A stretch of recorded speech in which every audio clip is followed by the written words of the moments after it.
Hello everyone, स्वागत है आपका हमारे चैनल परफेक्ट फार्मेसी पे। मैं हूं सुनीता कंवर और आज हम फिजिकल फार्मास्यूटिक्स फर्स्ट, जो कि हमारा थर्ड सेमेस्टर का सब्जेक्ट है, इसकी 5th यूनिट जो है वो हम स्टार्ट करने वाले हैं। ये जो है हमारी लास्ट यूनिट होगी इस सब्जेक्ट की। एंड इस यूनिट का जो टॉपिक है वो है pH, buffers and isotonic solutions. मतलब इस यूनिट के अंदर हम पीएच के बारे में, बफर्स के बारे में एंड आइसोटोनिक सोल्यूशंस के बारे में डिस्कस करेंगे। सो फिजिकल फार्मास्यूटिक्स के नोट्स के लिए आप हमारे टेलीग्राम चैनल को ज्वाइन कर सकते हैं। वहाँ पर आपको सारे के सारे नोट्स जो हैं वो मिल जाएंगे। एंड इस वीडियो के अंदर जो जो टॉपिक्स हम डिस्कस करेंगे वो हैं, सबसे फर्स्ट टॉपिक है सोरेनसन्स पीएच स्केल। सेकेंड टॉपिक है पीएच डिटर्मिनेशन के लिए, मतलब पीएच को डिटरमाइन करने के लिए अलग अलग मेथड्स हम डिस्कस करने वाले हैं। तो यहाँ पर हम दो मेथड्स डिस्कस करेंगे, एक है इलेक्ट्रोमेट्रिक मेथड एंड एक है calorimetric method. And last topic जो हम डिस्कस करेंगे आज वो है एप्लीकेशंस ऑफ पीएच। ठीक है, सो सबसे पहले हम सबसे फर्स्ट टॉपिक जो हमारा है सोरेनसन्स पीएच स्केल, ये वाला स्टार्ट करते हैं। सबसे पहले हमें ये पता होना चाहिए कि पीएच का मतलब क्या होता है। तो पीएच का सिंपली मतलब होता है negative logarithm of hydrogen ion concentration. मतलब पीएच इक्वल टू होता है minus log of hydrogen ion concentration. ठीक है, ये होता है सिंपली पीएच का मतलब। नाउ जो सोरेनसन है, इन्होंने 1909 के अंदर डिफाइन किया था पीएच को, कि पीएच जो है वो होती है logarithm of reciprocal of hydrogen ion concentration. मतलब logarithm of reciprocal of hydrogen ion concentration. ठीक है, तो इन्होंने पीएच को इस तरीके से डिफाइन किया था। ठीक है, अब यहाँ पर H3O+ एंड H+ के बीच में आपको कंफ्यूज होने की ज़रूरत नहीं है। इन दोनों का मतलब सेम ही होता है। ये हाइड्रोनियम आयन, ये है हाइड्रोजन आयन। हम दोनों में से कुछ भी यहाँ पर लिख सकते हैं। ठीक है, सो सोरेनसन ने पीएच को इस तरीके से डिफाइन किया था। तो अब यहाँ पर pH equal to log 1 by concentration of H3O+ हुआ। इसका मतलब पीएच क्या हुआ, log 1 minus log concentration of H3O+। log 1 जो है वो 0 होता है, तो इससे हमारे पास आ गया pH equal to minus log concentration of H3O+, या फिर हम इसे कह सकते हैं pH equal to minus log concentration of H+। ठीक है, इस तरीके से पीएच जो है इसका फॉर्मूला आ गया। ओके, सो इस इक्वेशन से हम पीएच की डेफिनेशन बता सकते हैं कि pH is negative logarithm of hydrogen और हाइड्रोनियम आयन कंसंट्रेशन। ठीक है, इस इक्वेशन जैसे ये हमारे पास, इसके बेसिस पे क्या हुआ, पीएच जो है नेगेटिव लॉगरिथम होता है हाइड्रोजन आयन कंसंट्रेशन का। अब जो यहाँ पर कंसंट्रेशन होती है इसे हम मोल्स पर लीटर या फिर मोलैरिटी भी कह सकते हैं। तो मोल्स पर लीटर के अंदर हम कंसंट्रेशन को लेते हैं। ठीक है, अब जैसे हमारे पास पीएच इक्वल टू आ गया minus log concentration of H+, इसी तरीके से हमारे पास POH इक्वल टू आता है minus log concentration of OH minus. ऐसे हमारे पास P के W जो है इसकी वैल्यू आ गई minus log concentration of KW। ठीक है, नाउ सोरेनसन्स पीएच स्केल जो है उसे हम इस तरीके से ड्रॉ कर सकते हैं। स्केल जो है 0 to 14 तक रेंज करती है। ठीक है, 0 to 14 तक ये स्केल रेंज करती है। अब इसकी डेफिनेशन हम क्या बोल सकते हैं, सोरेनसन्स पीएच स्केल की डेफिनेशन हम क्या बोल सकते हैं, a scale for pH values at different concentration of H3O+ ions was developed by Sorensen and named Sorensen's pH scale. ठीक है, तो एक ऐसी स्केल जिसके ऊपर पीएच वैल्यूज होती है अलग अलग H3O+ आयंस के कंसंट्रेशन पर, उस चीज़ को जो है सोरेनसन ने डेवलप किया था ना, उस स्केल को जो है सोरेनसन्स पीएच स्केल जो है नाम दिया था। ठीक है, अब पीएच 7 जो है, अगर पीएच की वैल्यू 7 आ रही है तो इसका मतलब जो हमारे पास गिवन सोल्यूशन है वो न्यूट्रल होगा। ठीक है, अगर पीएच की वैल्यू बिलो 7 है, मतलब 7 से नीचे है, मतलब इस तरफ अगर पीएच की वैल्यू आ रही है तो इसका मतलब है कि जो गिवन सोल्यूशन है वो एसिडिक होगा। एंड अगर पीएच की वैल्यू अबव 7 है, 7 से ज़्यादा आ रही है, तो इसका मतलब है कि गिवन सोल्यूशन जो है वो बेसिक होगा। ठीक है, एंड अगर पीएच की वैल्यू 0 आ रही है तो मतलब सोल्यूशन जो है वो स्ट्रांगली एसिडिक होगा। एंड अगर पीएच की वैल्यू 14 आ रही है तो मतलब सोल्यूशन जो है हमारा वो स्ट्रांगली बेसिक होगा। ठीक है, इस तरीके से हम सिंपली सोरेनसन्स पीएच स्केल एंड जो पीएच होता है उस चीज़ को डिफाइन कर सकते हैं। नेक्स्ट टॉपिक हम डिस्कस करेंगे पीएच डिटर्मिनेशन। मतलब पीएच को डिटरमाइन करने के लिए कुछ मेथड्स जो है वो हम यहाँ पर डिस्कस करने वाले हैं। सो पीएच को डिटरमाइन करने के लिए सबसे पहले सिंपल बेसिक मेथड क्या आता है, पीएच पेपर वाला मेथड, जो हम जनरली बहुत बार लैब्स के अंदर यूज़ करते हैं, जिसके अंदर हम क्या करते हैं, पीएच पेपर को टेस्ट सोल्यूशन के अंदर डिप करते हैं। देन उसका जो भी कलर आता है उसे हम जो स्टैंडर्ड पीएच पेपर होता है उससे कंपेयर करते हैं उस कलर को, तो उससे हमें पता चल जाता है कि जो गिवन सोल्यूशन है वो हमारा एसिडिक है, बेसिक है या फिर न्यूट्रल है। ठीक है, यहाँ पर जो हम मेथड्स डिस्कस करने वाले हैं वो है electrometric method and calorimetric method. ये दोनों मेथड्स जो हैं इन्हें हम डिस्कस करेंगे कि इन मेथड्स के द्वारा हम किस तरीके से पीएच को डिटरमाइन कर सकते हैं। ठीक है, सबसे पहले हम डिस्कस करेंगे इलेक्ट्रोमेट्रिक मेथड।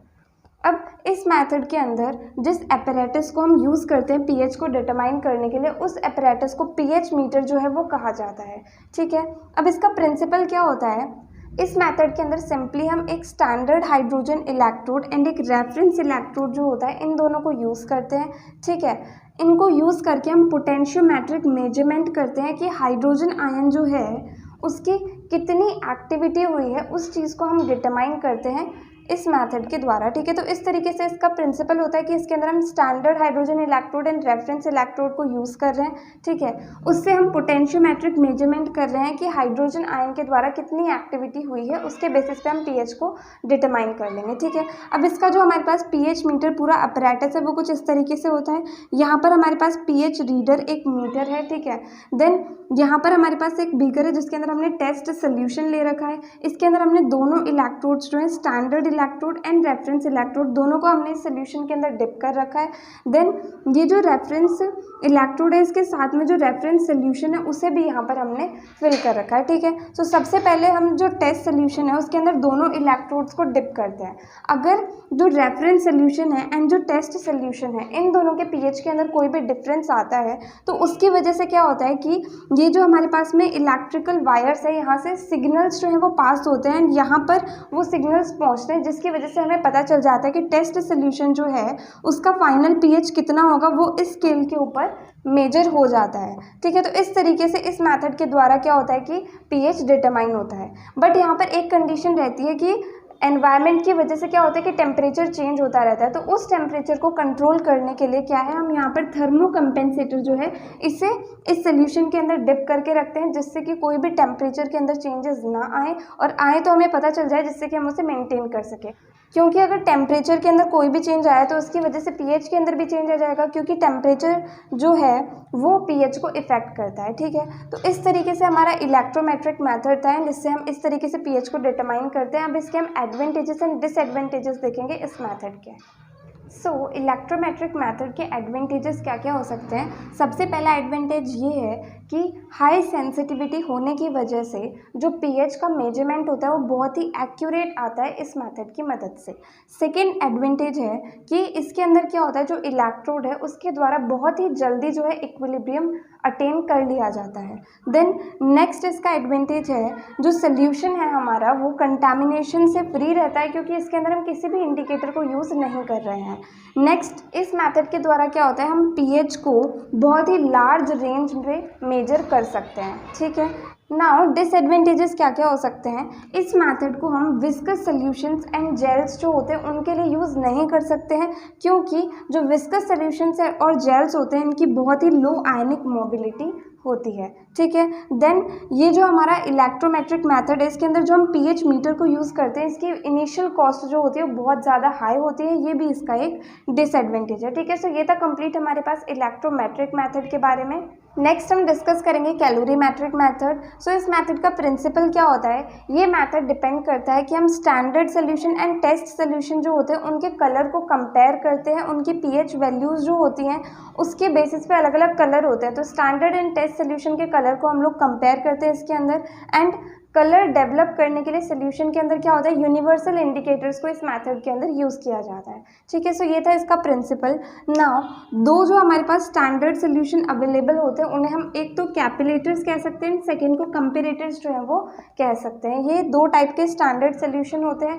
नाउ इस मेथड को किया कैसे जाता है, सबसे पहले स्टैंडर्ड बफर सोल्यूशन को प्रिपेयर किया जाता है। ठीक है, देन उसके अंदर क्या करते हैं हम कुछ ड्रॉप्स यूनिवर्सल इंडिकेटर की ऐड करते हैं जिसकी वजह से उसके अंदर अलग अलग कलर जो हैं वो डेवलप हो जाते हैं। देन उसके बाद में हम कुछ ड्रॉप्स यूनिवर्सल इंडिकेटर की टेस्ट सोल्यूशन के अंदर डालते हैं। जिसकी वजह से उसके अंदर भी जो है कुछ कलर इम्पार्ट हो जाए, ठीक है। अब जो कलर टेस्ट सोल्यूशन के अंदर प्रोड्यूस हुआ है उसे हम स्टैंडर्ड सोल्यूशन के अंदर जो कलर प्रोड्यूस हुआ है उससे कंपेयर करते हैं, ठीक है। तो दोनों के कंपैरिजन के बेसिस पे हमें पता चलता है कि जो हमारा टेस्ट सोल्यूशन है उसका एग्जैक्ट पीएच क्या होगा, वो चीज़ हम पता लगा पाते हैं। एंड देन उस एग्जैक्ट पीएच को पता लगा के हम उस पीएच को नोट कर लेते हैं। तो इस तरीके से जो है हम कैलोरीमेट्रिक मेथड की मदद से पीएच को डिटरमाइन कर सकते हैं। नाउ हम एडवांटेजेस एंड डिसएडवांटेजेस देखेंगे कैलोरीमेट्रिक मेथड के। कैलोरीमेट्रिक मेथड के एडवांटेजेस क्या क्या हो सकते हैं। सबसे पहला एडवांटेज ये है कि ये वाला मेथड जो होता है ये लेस एक्सपेंसिव होता है as compare to electrometric method. मतलब ये मेथड जो है हमें थोड़ा सस्ता पड़ता है as compare to electrometric method. Second हमारे पास एडवांटेज ये है कि जब ड्रग जो है वो कोई भी बफर एक्शन इम्पोज नहीं करती है तो इस मेथड की मदद से हम पीएच को प्रिसीजन के साथ में डिटरमाइन कर सकते हैं, ठीक है। नेक्स्ट, कैलोरीमेट्रिक मेथड जो है इसे हम नॉन एक्वस सॉल्यूशंस के अंदर एसिड बेस रिएक्शंस को स्टडी करने के लिए भी यूज़ कर सकते हैं, ठीक है। नाउ डिसएडवांटेजेस क्या क्या होंगे इस मेथड के। ये मेथड जो होता है अगर हम इलेक्ट्रोमेट्रिक मेथड से कंपेयर करें तो ये मेथड कम कन्वीनियंट होता है एंड कम एक्यूरेट होता है, मतलब less convenient and less accurate ये मेथड होता है, ठीक है। देन ये मेथड जो होता है सिर्फ और सिर्फ जो कलरलेस सोल्यूशंस एंड जो नॉन टर्बिड सोल्यूशंस होते हैं उनके ऊपर ही एप्लीकेबल होता है। देन अगर किसी भी हमारे पास कोई सोल्यूशन है उसके अंदर सॉल्ट्स, प्रोटीन्स, ये सब चीज़ें अगर प्रेजेंट हुई तो उससे क्या होगा कि जो हमारी फाइनल रीडिंग आएगी पीएच की उसके अंदर कुछ एरर्स आ सकते हैं, ठीक है। सो ये थे इसके डिसएडवांटेज। यहाँ पर हमारा जो ये पीएच डिटर्मिनेशन वाला टॉपिक है ये कंप्लीट होता है। इन दोनों तरीकों से जो है हम पीएच को डिटरमाइन कर सकते हैं। नेक्स्ट हम जानेंगे कि पीएच की एप्लीकेशंस जो हैं वो क्या क्या हो सकती हैं। सबसे पहले पीएच की एप्लीकेशन होती है आयनाइजेशन के अंदर। आयनाइजेशन का क्या मतलब होता है, जैसे हम किसी पर्टिकुलर सब्सटेंस को एक सोल्यूशन के अंदर डालेंगे तो वो आयंस के अंदर टूट जाएगा, उसी चीज़ को आयनाइजेशन कहा जाता है। तो जो आयनाइजेशन होती है किसी भी कंपाउंड की साइड चेन्स की, वो जो होती है पीएच के द्वारा इन्फ्लुएंस होती है, जो इफेक्ट करती है अमीनो एसिड्स के अंदर जो free alpha amino and alpha carboxyl groups होते हैं, उस चीज़ को भी ये चीज़ इफेक्ट करती है, ठीक है। सेकेंड एप्लीकेशन होगी इसकी एंजाइम एक्टिविटी। तो एंजाइम्स जो होते हैं हमारी बॉडी के लिए बहुत ज़्यादा इंपॉर्टेंट होते हैं, ये चीज़ हमें पता है। तो हर एक एंजाइम जो है उसका एक पर्टिकुलर ऑप्टिमम पीएच होता है जिसके ऊपर जो वो एंजाइम है सबसे बेस्ट वर्क करता है एंड मैक्सिमम एफिनिटी के साथ में वर्क करता है। उस पीएच से अगर ज़्यादा पीएच हो गया या फिर कम पीएच हो गया, दोनों ही केसेस में क्या होगा कि वो एंजाइम अच्छे से वर्क नहीं कर पाएगा। तो इसलिए एंजाइम को वर्क करने के लिए एक ऑप्टिमम पीएच जो है उसकी ज़रूरत होती है। Next is muscle activity. तो हमारी जो मसल्स होती है वो भी एक पर्टिकुलर फिक्स पीएच के ऊपर ही अच्छे से एक्ट करती हैं। अगर पीएच के अंदर कोई भी चेंज आ जाता है तो उसकी वजह से क्या होता है कि जो एक्साइटेबिलिटी, मेम्ब्रेन डीपोलराइजेशन एंड जो एक्शन पोटेंशियल होता है इसके अंदर भी कुछ चेंजेस आते हैं, ठीक है।